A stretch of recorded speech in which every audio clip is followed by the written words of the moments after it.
creamy? Gamit lang ang 3 nilagang itlog, may homemade mayonnaise ka na, mas magiging creamy pa ito pag nilagay natin sa ref. Napakasarap nito palaman sa tinapay.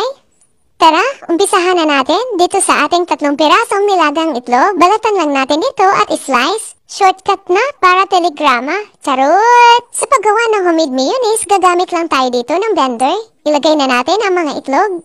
At lagyan lang natin ng 2 teaspoon ng fried garlic. Kung hindi nyo gusto ang fried garlic, wag na lang lagyan or pwede nyo rin po ito bawasan. Binili ko lang itong fried garlic, ang bango kasi nito. Sunod natin ilagay ang 1/4 teaspoon ng paminta. Lagyan rin natin ng 2 teaspoon ng asukal, 1 teaspoon ng asin, at 2 teaspoon ng vinegar.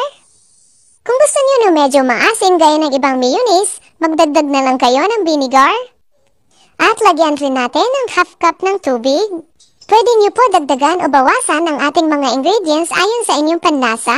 Tikman nyo na lang para makuha nyo talaga ang saktong timpla ayon sa inyong panlasa. Pag naging creamy na ang ating mga itlog, pwede na natin ilagay ang half cup ng vegetable oil. Kung medyo nakaluwag-luwag kayo sa buhay, pwede kayo gumamit dito ng olive oil. Mas mainam yun. Ayan, pwede na to. At i-transfer lang natin ito dito sa ating lalagyan.